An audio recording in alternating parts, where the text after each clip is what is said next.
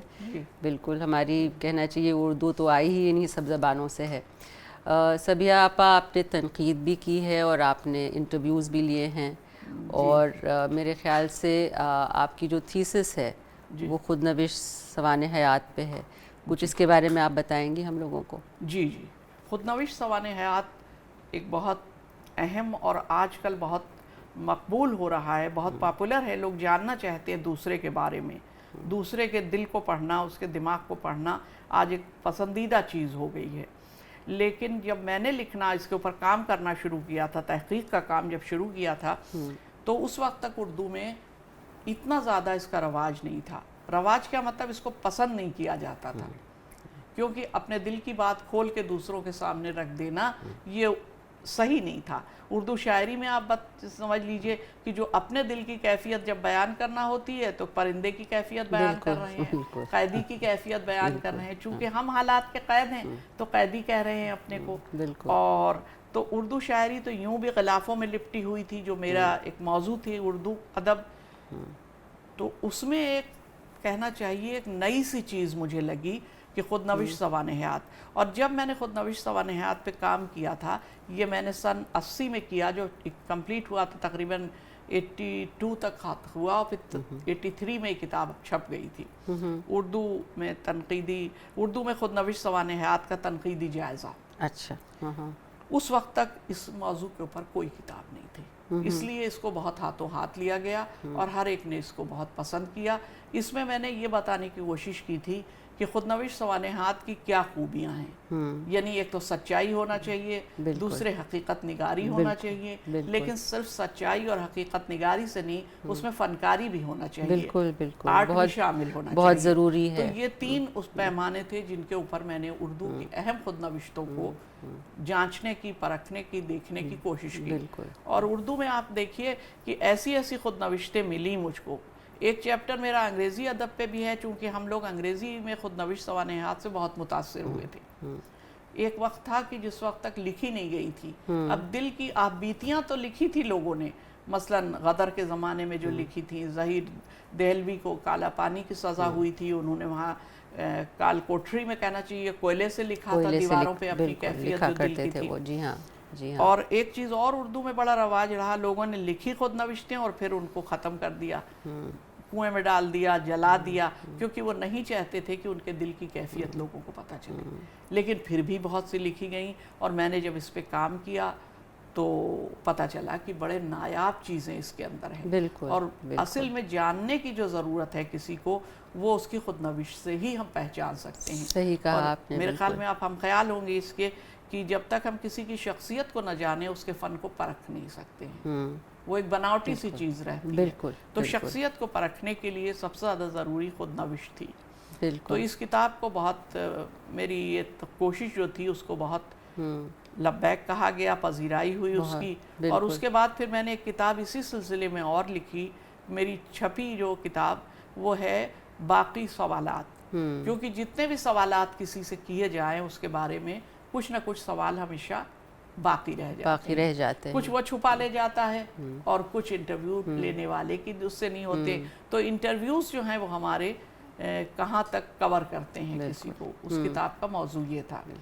اس کے علاوہ جب آپ کتابوں کی میری بات کر رہی ہیں, خود نوشت سوانح حیات کے علاوہ افسانوں کے 2 مجموعے ہیں, اور ایک میں نے عابد سہیل صاحب, ہمارے عہد کے ہی ہم لوگوں کے بہت عزیز دوستوں میں سے تھے. عابد سہیل صاحب جو اب نہیں ہیں, پچھلے چند سالوں سے بہت اچھا لکھتے تھے, ترقی پسند مصنفین کہنا چاہیے, بہت اچھے افسانہ نگار تھے ترقی پسند تحریک میں. ان کا ایک میں نے مونوگراف لکھا ہے. ان کے جو ان کی بھی کتاب تھی جو یاد رہا, ان کی خود نوشت ہے. اس پہ بات کرتے کرتے مجھے لگا کہ عابد سہیل صاحب پہ کچھ لکھنا چاہیے, تو ان کی ایک کتاب ہے. اس کے علاوہ اور بھی کام ہے, سفرنامہ ہے میرا. جی, مجھے یقین ہے آپ کی جو خود نوشت ہے یہ ضرور آگے پڑھنے والے بچوں کے لیے جو جی اسی خود سال نوشت پہ کام کریں گے. اس کا دوسرا ایڈیشن اب آ گیا. اچھا تو ضرور بہت مدد کرے گی بچوں کو. اپنے سفر نامے کے بارے میں کچھ بتائیے ہم لوگوں کو. جی سفر نامہ بھی لکھ گیا, بس پتہ نہیں کیسے لکھ گیا کہ جب ٹرکی گئے ہم اپنے خواجہ انور الدین صاحب اپنے شوہر اور بیٹے اور بچوں کے ساتھ, تو جاتے وقت تو ایک صرف شوق تھا جانے کا, کیونکہ ٹرکی سلطنت عثمانیہ کا ایک بہت ذہن پہ روب بیٹھا ہوا تھا, ان کے جاہ و جلال, ان کی بہادری, ان کی جرأتوں کے, اور کس طرح انہوں نے شاندار سلطنت اور حکومت کی. تو لیکن وہاں پہنچی تو ایسا لگا کہ جیسے کوئی ایک رومانس سا ہے, رومانس ساری فضاؤں میں بکھرا ہوا ہے. اتنی خوبصورت وادی تھی, وادی کا اتنا خوبصورت شہر تھا, اتنی خوبصورت فضائیں تھیں کہ اس میں کھو کے رہ گئی. اور پھر اس نے مجھے مجبور کیا کہ وہاں سے واپس آنے کے بعد میں ان چیزوں کا ذکر کروں. لیکن میں آپ سے یہ بھی بتاؤں کہ اس سرگزشت کو یا اس بیانیے کو میں صرف ٹرکی کا سفر نہیں کہوں گی, بلکہ اپنی ذات کا بھی سفر کہوں گی, کیونکہ قدم قدم پہ یاد آتی ہیں اپنے بچپن کی باتیں, لوگوں کی کہے ہوئے باتیں. علامہ اقبال کی شاعری میں ٹرکی کا ذکر, تو ان سب کو بار بار کوٹ کرنا پڑا اور وہ ذہن میں آتے تھے. یا جب ہم نے وہاں پہ جا کے رقص درویش دیکھا تو درویش کے اوپر جتنے بھی تھے, اردو شاعری میں درویش کا بڑا ذکر ہے, تو وہ سب بامانی ہو کے سامنے آتے چلے گئے اور بہت مزہ آیا. اور پھر آ کے وہ کتاب کی شکل میں شائع ہوا اور اسے بہت پسند کیا گیا, اور بہت مجھے یقین نہیں تھا کہ یہ کتاب اتنی پسند کی جائے گی, لیکن بہت پسند کی. بہت خوب, بہت خوب. جی صبیہ آپا نے ترجمہ بھی کیا ہے, مترجم بھی ہیں آپ, اور پروین طلحہ صاحبہ کی کتاب ہے فدائے لکھنؤ انگریزی میں, جو ایک کہنا چاہیے مجموعہ ہے کہانیوں کا جو صبیہ باجی نے ترجمہ کیا اس کا.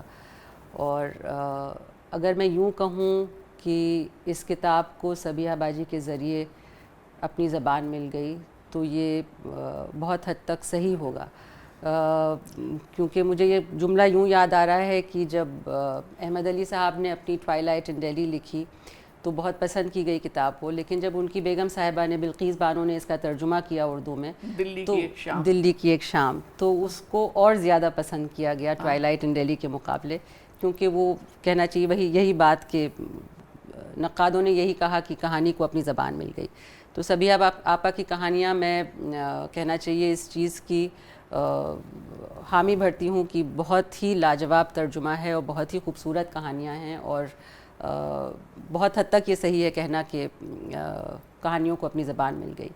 صبیہ آپا کچھ بتائیے آپ اس کے بارے میں. پروین طلحہ صاحبہ کی کتاب جب میں نے پڑھی تو مجھے لگا کہ یہ اردو پڑھنے والوں تک بھی پہنچنا چاہیے یہ کہانیاں, کیونکہ ان کہانیوں میں ایک نیا لکھنؤ دکھائی دیا. ہم لوگ لکھنؤ سمجھ رہے ہیں کہ وہ تکلفات کا, رنگینیوں کا, پان کی گلوریوں کا اور محفلوں کا, جہاں پہلے آپ چلتا تھا, اور شاعری کا یہ دور تھا لکھنؤ کا. لیکن اس میں مجھے پہلی بار میں اندازہ ہوا کہ لکھنؤ ہی وہ جگہ ہے جس نے جنگ آزادی کے لیے پہلی بار تلوار اٹھائی. پہلی بار چنگاری جو پھوٹی وہ لکھنؤ سے ہی پھوٹی تھی, اور لکھنؤ کے لوگ جو تھے وہ کتنے ملک کی محبت سے سرشار تھے کہ انہوں نے کوئی پرواہ نہیں کی کسی چیز کی. اور عوام اس زمانے میں کیسے سوچ رہا تھا جب جاگیریں ٹھکرا دی گئیں. یہ کہانی یہ بھی ہے کہ ایک خانسامہ کو, نواب صاحب کو جاگیر دی گئی تو انہوں نے واپس کر دی, کیونکہ وہ نہیں چاہتے تھے کہ انگریز گورنمنٹ سے انہیں کوئی انعام یا خطاب ملے. تو انہوں نے کہا کہ کیا جائے. ان کے ساتھ ان کا خانسامہ بھی تھا, باورچی جو تھا, تو انہوں نے باورچی کو دیا, تو اس باورچی نے بھی وہ جاگیر لینے سے انکار کر دیا. تو یہ جذبہ تھا اس زمانے کا. تو یہ سب چیزیں میں سمجھ رہی تھی کہ اردو کے قارئین کے سامنے بھی آنا چاہیے, اور وہ سمجھے کہ لکھنؤ کیا تھا. ایک تانگے والا کیسا سوچتا ہے بدلتے ہوئے شہر کو, عام آدمی کیسے سوچتا ہے بدلتے ہوئے شہر کو. تو میں نے اس کا ترجمہ کیا, ایک ایک کر کے کہانیاں چلتی گئیں, ہوتی گئیں, اور پھر ایک دن پتہ چلا کہ پوری کتاب کا پھر مصنفہ جو ہیں پروین طلحہ صاحبہ بہت اچھی رائٹر ہیں, ان کی اجازت سے پھر وہ کتاب چھپ گئی. اور میرے خیال سے تقسیم کے اوپر بھی اس کے میں کہانیاں ہیں. تو بڑی اچھی کہانیاں ان کی ہیں, اور انہوں نے یہ بتانے کی کوشش کی ہے کہانیوں میں. وہ ایک جو ایسا کہ ابھی آپ نے کہا کلن کی لاٹ پہ ہے, اور بہت سی اچھی کہانیاں ہیں اس میں, بہت ہی سینسٹیو اور دل کو چھونے والی کہانیاں ہیں, بہت ہی خوبصورت کہانیاں ہیں. اور سبیہ آپا کو آپ کو ساہتیہ اکادمی ایوارڈ بھی ملا اس ترجمے کے لیے. جی ہاں, میرا یہ ترجمہ کافی پسند کیا گیا. مجھے خوشی ہے کہ اس کے لوگوں نے داد دی اور سمجھا, اور اس پہ ساہتیہ اکیڈمی ملا مجھ کو 2020 میں. 2020 میں. بہت خوب, بہت خوب. سبیہ آپا نے بہت خدمت کی ہے لڑکیوں کی تعلیم کے لیے. جیسا کہ میں نے آپ لوگوں کو پہلے بتایا, قریب 30 سال شعبہ اردو کی صدارت کی ہے, اور پھر 12 سال پرنسپل شپ نبھائی ہے آپ نے کرامت حسین مسلم گرلز کالج کی. تو میں سبیہ آپا سے اگلا سوال یہی کرنا چاہوں گی کہ آپ کو لڑکیوں کی تعلیم کے بارے میں آپ کے کیا تاثرات ہیں؟ یہ تو ایک عام سی بات ہے. میں نے وہاں پر ہیڈ آف دی ڈپارٹمنٹ پہ رہی ہوں تقریباً 27-28 سال تک. اور تو لڑکیوں کی تعلیم جو ہے وہ کتنی اہم ہے, کتنی ضروری ہے, آج ہم سب جانتے ہیں. یہ کہنے کی ضرورت نہیں ہے, آج لڑکیاں بہت آگے بڑھ رہی ہیں. لیکن پھر بھی اہم ہے کہنا اس بات پر, جیسا کہ ابھی آپ نے سوال کیا, کہ ایک طبقہ ہے جو اس سے بہت دور ہے. اور ہمارا کالج جو تھا کرامت حسین کالج, وہ خاص کر اسی طبقے کے لیے کھولا گیا تھا. یہ دوسری بات ہے کہ اس زمانے کے جو نواب تھے, جو تعلق دار تھے, جو بڑے تھے, شرفا تھے لکھنؤ کے, انہوں نے لوگوں کی ہمت بڑھانے کے لیے اپنی بچیوں کو وہاں بھیجا, تاکہ ایک عام آدمی کی بھی ہمت پڑے اور وہ اپنی بچیوں کو بھیجیں. تو اس طرح سے جس طبقے کو ہم نے پڑھایا, جس طبقے سے ہمارا واسطہ پڑا اس کالج میں, وہ طبقہ تھا عام طور پر کہ جو تعلیم سے نہیں واقف تھے. تو اس کام کو میں نے ایک قومی خدمت سمجھ کے بھی انجام دیا, کیونکہ یہ جب تک تعلیم نہیں پہنچے گی, ہمارا سماج نہیں ترقی کرے گا, ہمارے خاندان نہیں ترقی کرے گا, ہمارا ملک نہیں ترقی کرے گا. تو لڑکیوں کی تعلیم جو ہے وہ صرف ایک کام نہیں ہے, بلکہ قومی فریضہ ہو گیا ہے. اور یہی سوچ کے میں نے اسے انجام دیا. اور تعلیم کے ساتھ صرف لفظوں کا سے واقف ہونا نہیں ضروری تھا, بلکہ ضروری یہ بھی تھا کہ ہم ایک فکر کو بیدار کریں. معاف کیجیے گا. نہیں, میں اپنے ناظرین کو یہ بھی بتاؤں کہ سبیہ آپا کو اس کام کے لیے بہت سے اعزازات سے نوازا گیا. ان میں تو کہنا چاہیے جو سب سے اہم ہیں, میں ان کا نام آپ کو بتاتی ہوں. یش بھارتی ایوارڈ ملا آپ کو, یو پی رتن ایوارڈ ملا آپ کو, مولانا ابوالکلام آزاد ایوارڈ ملا آپ کو, اور بہت ہی اہم خدمات رہی ہیں آپ کی اس شعبے میں سبیہ آپا کی. کچھ سال میں نے بھی پڑھایا ہے کرامت میں, اور میں نے دیکھا ہے کہ کس جذبے سے صرف سبیہ آپا ہی نہیں بلکہ اور بھی وہاں کی جتنی ٹیچرز تھیں وہ کس جذبے سے پڑھاتی تھیں, اور کس محبت سے پڑھاتی تھیں, اور کس قدر کہنا چاہیے کہ اچھا لگتا تھا ہم لوگوں کو دیکھ کے کہ ہم لوگ جن بچیوں کو پڑھا رہے ہیں, وہ بہت سی بچیاں ایسی ہوتی تھیں جو شاید پہلی بار کلاس روم میں بیٹھ رہی ہوں, لیکن وہ کس خوبصورتی سے اور کس خوشی سے پڑھ کے نکلتی تھی وہاں سے, وہ دیکھ کے بہت ہی زیادہ خوشی ہوتی تھی ہم لوگوں کو سب کو. سبیہ آپا تھوڑا سا آگے بڑھیں ہم لوگ اب. کچھ میں آپ سے پوچھنا چاہوں گی اپنی ذاتی زندگی کے بارے میں. کچھ آپ بتائیں گی کہ لکھنؤ میں آپ کا نامی پریس سے تعلق, آپ کے شوہر خواجہ انور الدین صاحب اردو کے جو کہنا چاہیے موجودہ پریس میں جو تھا, نامی پریس کے مالک کہیے یا نامی پریس کے چلا رہے تھے, وہی یہ پریس ان کے دادا نے قائم کیا تھا, خواجہ قطب الدین صاحب نے 1883 میں قائم ہوا تھا. اور بہت ہی پرانا اور بہت ہی قدیم سے ہو کے ہمارے گھر آئیں گی, وہ خواجہ قطب الدین روڈ ہے, جو بہت ایک خاص اہم لکھنؤ کی تہذیبی تاریخ میں ایک اہم مقام ہے کہ یہاں پر ایک ایسا مطبع قائم کیا گیا. یہ ان کا شوق تھا کہ ایک ایسا کتب خانہ یہاں پہ قائم ہو, مطبع قائم ہو, تاکہ لوگ جو ہیں اردو کے بارے میں جان سکیں, پڑھ سکیں, اور دھیرے دھیرے تعلیم کا جو تھا میدان وسیع ہو سکے. انور صاحب نے بھی اسی چیز کو, ان کے والد کا نام تو خواجہ قمر الدین صاحب تھا, قطب الدین صاحب کے بیٹے جو تھے, جو یہاں مجسٹریٹ تھے, ان کے بیٹے تھے انور صاحب، خواجہ انور الدین صاحب، انہوں نے اس کام کو آگے بڑھایا، اور وہ جذبہ ان میں بھی تھا جو ان کے دادا کا جذبہ تھا، یعنی یہ کہ کتابیں جو ہے خوب چھپیں، لوگ پڑھیں، اور آخر میں تو پھر ابھی ادھر کچھ دنوں سے پہلے تک پریس کے بند ہونے تک پھر آف سیٹ وغیرہ لگیں دوسری زبانوں میں، اب ہندی انگریزی میں بھی چھپ رہی تھی، اردو تک محدود نہیں رہ گئی تھا اب ہمارا پریس، نامی پریس جو تھا۔ انور صاحب کا ذکر آیا ہے تو میں یہ بھی بتا دوں آپ سے کہ میرے شوہر خواجہ انور الدین صاحب کا بڑا ہاتھ رہا، جتنی بھی آپ نے چیزیں میرے لیے کہیں اس میں اگر کہا جائے کہ آدھے سے زیادہ ہاتھ انہی کا تھا، کیونکہ وہ ایک ترقی پسند اور آزاد ذہن کے مالک تھے، اور ان کا وہ یہ چاہتے تھے کہ جو بحیثیت ایک کہنا چاہیے ان کی شریک حیات کے، یا جس طرح سے میں جو چاہتی ہوں وہ کروں، میرے خیالات پر، میرے کاموں پر وہ روک نہیں لگانا چاہتے تھے، کیونکہ وہ جانتے تھے کہ جو کام ہو رہا ہے وہ سماج کے اور کسی نہ کسی طبقے کی بہتری کے لیے کام کیا جا رہا ہے، اور کتابوں چھپنے کا اور کتابوں سے دلچسپی کہنا چاہیے وہ بھی نامی پریس میں آنے کے بعد ہوئی۔ یہ بات دوسری ہے کہ میری صرف دو کتابیں نامی پریس میں چھپیں، باقی سب دلی سے چھپیں۔ بہت اچھے، بہت اچھے۔ جی صبیحہ باجی، آج کل آپ کا کیا شغل رہتا ہے؟ آج کل کہنے کو تو لوگ کہیں گے کہ پرنسپل شپ سے ریٹائر ہو کے گھر پہ آرام کر رہی ہوں گی، لیکن میں تو ریٹائر ہو کے اور پریشانیوں میں گھر گئی اس سے کہ بہت سے خیالات، بہت سے ادھورے نامکمل جو چیزیں باقی تھی زندگی میں، وہ سب سر اٹھا کے کھڑی ہو گئی کہ اب ہمیں پورا کرو، اب ہمیں پورا کرو، اب ہمیں پورا کرو۔ تو فی الحال تو ابھی یہ جو افسانوی مجموعہ آ رہا ہے یہ ہے میرا لسٹ میں، اس کے بعد میرا ایک اور کام ہے جو میں چاہتی ہوں کہ کسی طرح سے پورا ہو، وہ ہے کرامت حسین صاحب کی زندگی اور کرامت حسین صاحب کی خدمات پر، اور انہوں نے جس طرح سے سماج کی خدمت انجام دی اس کے اوپر میری دوسری کتاب ہوگی۔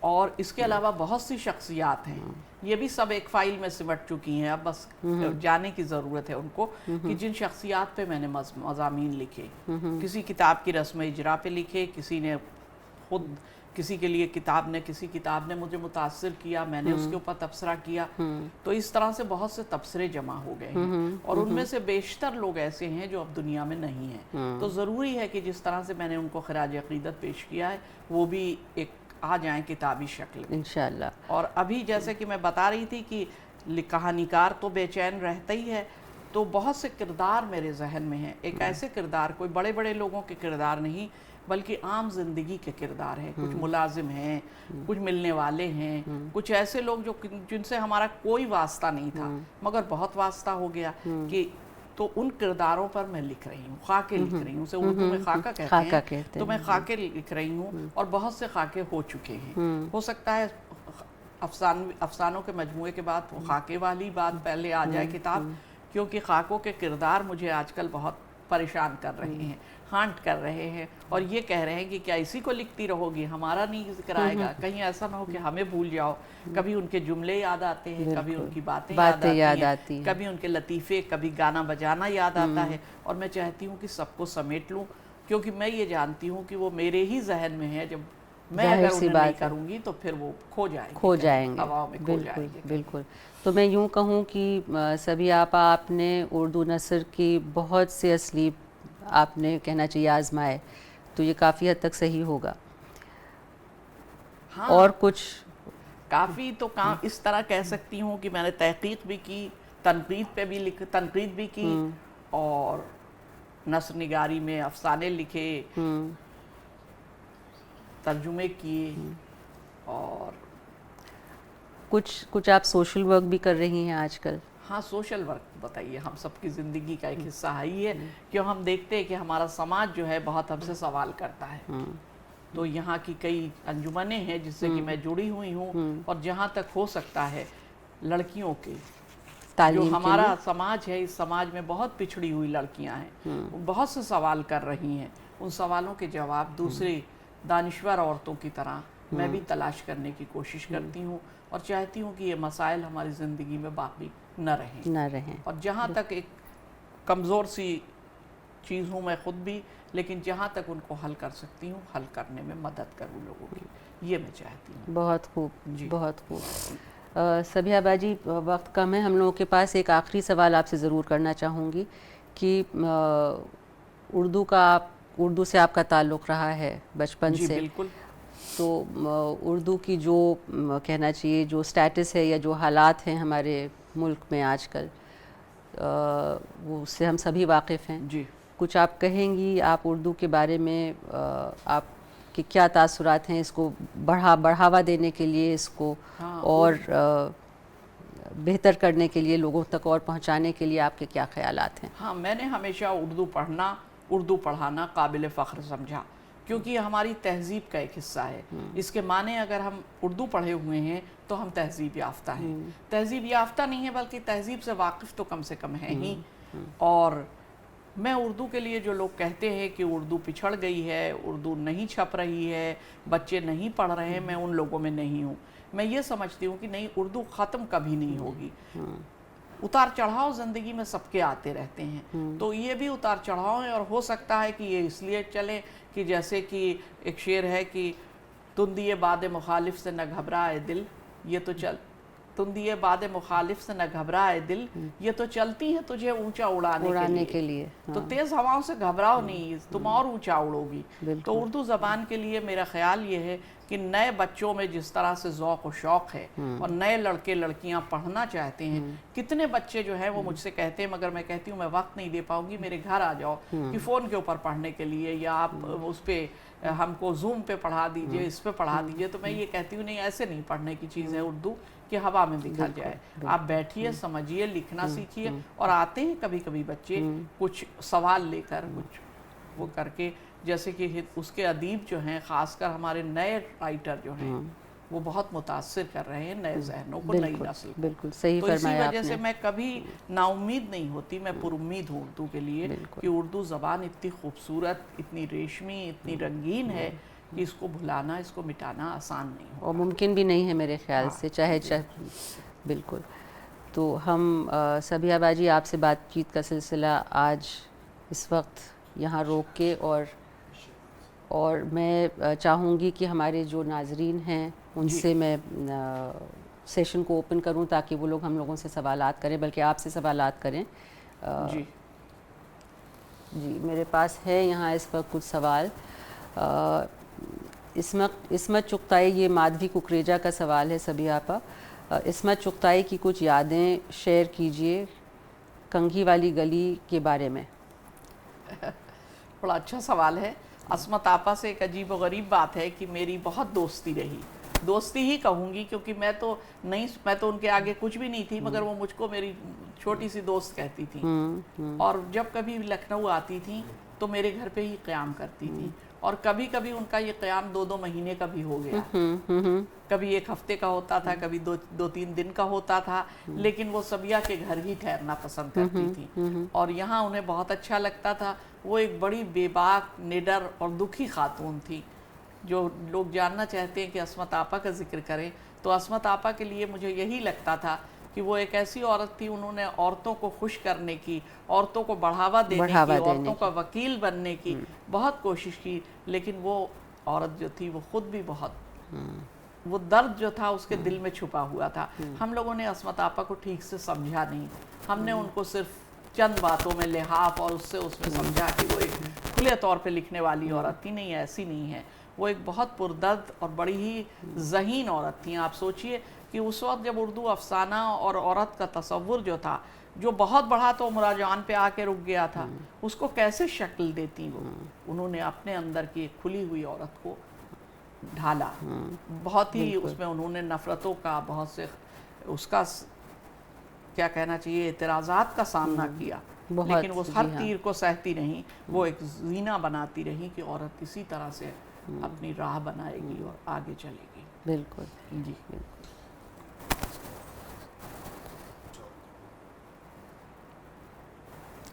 ایک اور سوال ہے صبیحہ آپ کے لیے. آج کے وقت کے آپ کے پسندیدہ اردو شاعر کون ہیں؟ اور آج کے آپ کے پسندیدہ اردو شاعر کون ہیں؟ جی یہ سوال کس نے کیا ہے؟ یہ سوال ہے دیکشا, I can't read, it is very small. سولانی, دیکشا سولانی. جی بہت اچھا سوال آپ نے کیا ہے. اس کے معنی یہ کہ آپ کو اردو شاعری سے دلچسپی ہے، لیکن آپ یہ دیکھیے کہ آج کے شاعر جو ہیں ان میں پھر بھی ہم کہیں گے امجد اسلام امجد ہیں، اور ایک ایسا شاعر ہے جو کبھی پرانا نہیں ہوگا، ہمیشہ آج کا شاعر رہے گا، مرزا غالب ہیں، فیض احمد فیض ہیں، اور احمد فراز ہیں. یہ شاعر وہ ہیں. اس کے علاوہ اپنے یہاں افتخار عارف ہے لندن میں، جو یہ بتاتے ہیں، افتخار عارف کی وہاں پہ موجودگی ہمیں یہ بتاتی ہے کہ اردو کا دائرہ کتنا پھیل رہا ہے. جی ایک اور سوال ہے آپ کے لیے. چوک کا محلہ اس وقت جب آپ یہاں آئی ہیں رہنے تب کیسا تھا؟ چوک تو نہیں، میں چوک کے بعد ہے ایک وکٹوریا اسٹریٹ، وہاں پہ ہے میرا گھر. لیکن آپ سوال کر رہے ہیں تو ماحول یہ بھی مادھوی ککریجا کا سوال ہے. مادھوی ککریجا کا سوال ہے کہ چوک کیسا تھا. جی مادھوی جی، چوک چوک کا ماحول اس وقت کیسا تھا؟ دیکھیے چوک کا ماحول تو میں نہیں بتا سکتی، لیکن یہ بتا سکتی ہوں کہ جس زمانے میں لکھنؤ میں آئی تو اس زمانے میں میں کالج تو ضرور جاتی تھی. میں تھوڑے ہی دنوں کے بعد لکھنؤ شادی ہو کے جب آئی تو کالج جانے لگی تھی، لیکن بازاروں میں اور وہاں نکلنے کا اس زمانے میں رواج زیادہ نہیں تھا. بالکل نہیں تھا. میں نہیں کہہ سکتی کہ چوک کا ماحول کیا تھا. ہاں ہم لوگ سب سامان بتا کر اگر کوئی چیز منگانا ہوتی تھی، گھر کے ملازم کوئی بھیجا کرتے تھے، اور وہاں کے دکاندار ہم لوگوں سے اتنا واقف تھے کہ ایک کے بجائے 4 چیزیں بھیج دیتے تھے کہ جو چیز پسند ہو لے لیں. لیکن یہ ہے کہ چوک جو تھا وہ لکھنؤ کا تہذیب کا ایک نمائندہ بازار تھا، کہ جس میں تہذیب کو، تمدن کو اگر پڑھنا ہو تو لوگ چوک ہی جاتے تھے. بالکل بالکل. ایک اور سوال ہے آپ کے لیے. پلیز ٹیل اس اباؤٹ پھولوں کے زیور. پھولوں کے زیور، یہ لکھنؤ بایوسکوپ سے ہے سوال آپ کے لیے. جی پھولوں کے زیور بھی ہم نے سنا ہی ہے، دیکھا ہے. پھولوں کے زیور ہر زمانے میں ہوتے رہے ہیں. ہم لوگوں کے گھروں میں بھی ہوتے تھے کہ کلیاں جو تھیں وہ تار میں پرو کے بالی بنا کے رکھ دی جاتی تھیں، اور عموماً اس کو لال کپڑے سے ڈھانک کے گھڑے کے اوپر رکھا جاتا تھا اس پلیٹ کو، کہ وہ ٹھنڈی بھی رہیں.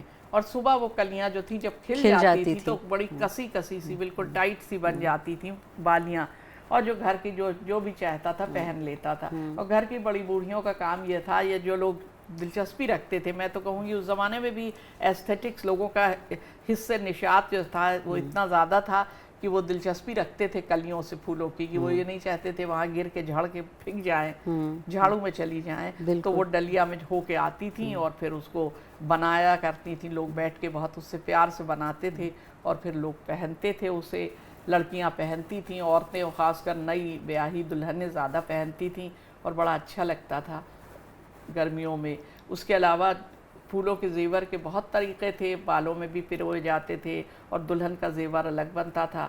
تو اور ان سب چیزوں کی موجودگی جو تھی وہ لکھنؤ میں چوک میں ہی تھی. بالکل. چوک میں ایک خاص جگہ ہے، پھول والی گلی کہلاتی ہے، کہ وہیں پہ ہار بنتے ہیں اور وہیں پہ یہ سب زیور بنتے ہیں. اور لکھنؤ ہی میں شاید یہ خوبی ہے کہ پھولوں کے گجرے اور ہار تو سب جگہ پہنے جاتے ہیں، لیکن زیور پھولوں کے جو بنتے ہیں جو بہت کچھ ہیں، کانوں میں پہننے کے، بالیوں میں پرو لیے جاتے تھے پھول ایک زمانے میں، بالیوں میں پرو کے پہننے کے، سر کے اوپر جھومر کی طرح پھولوں کا ٹیکا لگانا، جھومر لگانا، یہ سب لکھنؤ کا ہی کام تھا. بالکل.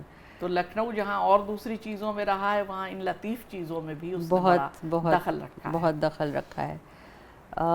اردو آج کل کے ماحول میں ایک جہاد کیسے پیدا کر سکتی ہے، جہاتی کیسے پیدا کر سکتی ہے؟ جہت تو نہیں ہے، جہت کہتے ایک نئے دشا، نئے جہاتی لکھا ہے آپ نے. سیف خواجہ کا سوال ہے یہ. اچھا. سیف خواجہ کا سوال ہے. اردو آج کل کے ماحول میں ایک جہاتی کیسے پیدا کر سکتی ہے؟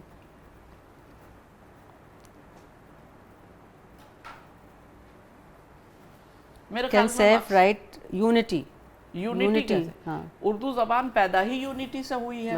اردو زبان کے معنی یہی ہے کہ جب مختلف تہذیبیں ملی، مختلف زبانیں ملی، اردو ایز سچ تو کچھ ہے ہی نہیں. اردو مختلف زبانوں کی ایک آمیزش، ایک سنگم ہے.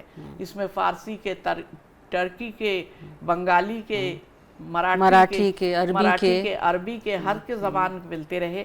کیونکہ ہندوستان ایک زمانے میں وہ مرکز تھا جہاں مختلف لوگ آتے جاتے تھے اور ہر ایک کوئی کاروبار کے لیے آ رہا ہے، کوئی سپاہی کی شکل میں آ رہا ہے اور کوئی آرٹسٹ کی شکل میں آ رہا ہے، اور وہ اپنی زبان بولتے گئے اور ایک خوبصورت زبان بنتی چلی گئی. بالکل. تو اردو خود اس بات کا نشان ہے کہ ہم ایک جہتی کی مثال ہیں. بالکل بالکل.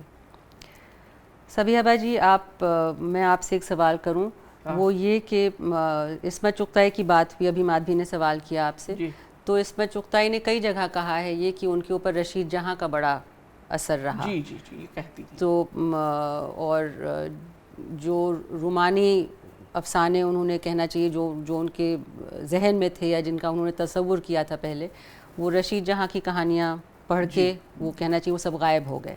جی. تو کچھ کبھی آپ سے اس کے بارے میں بات ہوئی ان کی؟ رشید جہاں کا، رشیدہ آپا کا ذکر ان کے پاس بڑی عزت سے ہوتا تھا. وہ کہتی تھی کہ پہلی بار جب میں نے، میں بڑے یہ بھی کہتی تھی بڑے رومانی افسانے لکھا کرتی تھی جس میں ایک ڈاکٹر ہوتا تھا اور جو آتا تھا، کہ اس کی انہوں نے وجہ بھی بتائی کہ گھر میں اس زمانے میں اور کوئی باہر سے آتا نہیں تھا، ڈاکٹر ہی عموماً آیا کرتے تھے. اور وہ ڈاکٹر یعنی بہت پڑھا لکھا، تو لڑکیاں جو تھیں وہ سوچتی تھی کہ بڑا ایک رومانٹک ہیرو ہے. تو میں ویسی کہانیاں لکھا کرتی تھی اور اپنے بستر میں چھپاتی رہتی تھی. لیکن جب میں نے رشید جہاں کو پڑھا، بلکہ یہاں کہیں ایک لیکچر تھا لکھنؤ میں ہی، جب وہ یہاں پڑھ رہی تھی آئی ٹی کالج میں، عصمت آپا پڑھ رہی تھیں، تو اس لیکچر میں گئیں اور پھر کہتی میرے سارے محل جو تھے دھڑ دھڑا کے گر پڑے. اور مجھے ایسا لگا کہ رشید جہاں کو میں کیسے کر لوں. اور میری ہیروئن وہی تھی کہ وہ کھڑکی میں کھڑی تھیں جب لیکچر دے رہی تھیں، ان کے بال ہوا میں اڑ رہے تھے اور وہ مجھے اس وقت دنیا کی سب سے خوبصورت ہیروئن لگ رہی تھی. اور میں نے کہا رشید جہاں نے اصل میں پہلی بار عورت کا ایک نیا تصور دیا، جو نہ مظلوم تھی، نہ مامتا کی ماری ہوئی تھی، نہ چاہت کی ستائی ہوئی تھی، بلکہ اس کا اپنا ایک نشان تھا. وہ خود ایک عورت تھی. اس کی انڈیویجویلٹی انہوں نے ابھاری، اس کی انفرادیت جو انہوں نے اس طرح سے رکھی ہم سب کے سامنے، کہ عصمت آپا کا تو زمانہ ہی وہی تھا کہ وہ ان لوگوں کو پتہ چلا کہ ہم کس الجھنوں میں گھرے ہوئے تھے. اصل زندگی تو یہ ہے، اصل زندگی تو یہ ہے. جیسے میں یہ کہوں گی کہ وہ جو ایک مولوی صاحب کی کہانی رشید جہاں کی ہے، کہ جس میں وہ بچہ پوچھتا ہے، مولوی صاحب درس دے رہے ہیں، بہت بیان کر رہے ہیں کہ دوزخ کیسی ہوگی، جنت کیسی ہوگی، تو بچہ ڈر کے اپنی ماں سے پوچھتا ہے کہ دوزخ کیسی ہوگی اماں؟ وہ کہتے ہیں دوزخ ایسی ہی ہوگی جیسے جن حالات میں ہم لوگ ہیں، جن حالات میں ہم جی رہے ہیں، دوزخ یہی ہوگی. تو اس نے بتا دیا کہ عورتیں جس طرح سے جی رہی ہیں اور جس طرح سے جبر اور زیادتیوں کے ساتھ جی رہی ہیں، وہی دوزخ ہے. اور جو ہمارے اوپر لادی جا رہی ہیں چیزیں زبردستی لیکچرز کے ذریعے، بالکل بالکل. قمر رحمان آپا کا میسج ہے آپ کے لیے، کامنٹ ہے، صبیحہ تمہارے بولنے کا انداز بھی بہت خوبصورت ہے، بڑا ہی خوبصورت پروگرام. شکریہ قمر، بہت دور بیٹھی ہیں آپ.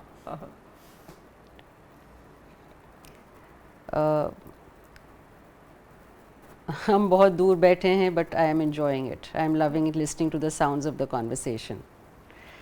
آئی فون ٹو ایوری ون. شکریہ. ایک آخری سوال اور آپ سے پوچھ لوں صبیحہ آپا، جی. جب سوالات ہو ہی رہے ہیں تو رضیہ آپا، رضیہ سجاد ظہیر، پڑھایا بھی ہے آپ لوگ کو؟ جی ہاں، 1 سال مجھے پڑھایا تھا دلی جانے سے پہلے. جی ہاں. جی.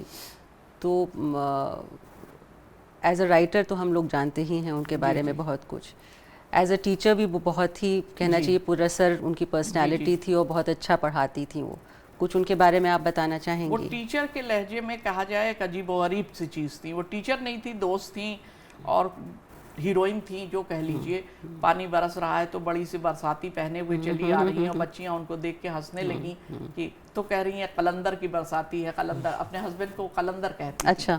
ہاں، تو قلندر کی برساتی میں نے پہنی اور میں آ گئی. اور پھر آ کر کلاس روم میں وہ کرسی پہ بیٹھتی تھی، کھڑے ہو کے تو پڑھاتی نہیں تھی، کرسی پہ بھی نہیں بیٹھتی تھی، وہ بیس پہ چڑھ کے بیٹھ جاتی تھی پیر لٹکا کے.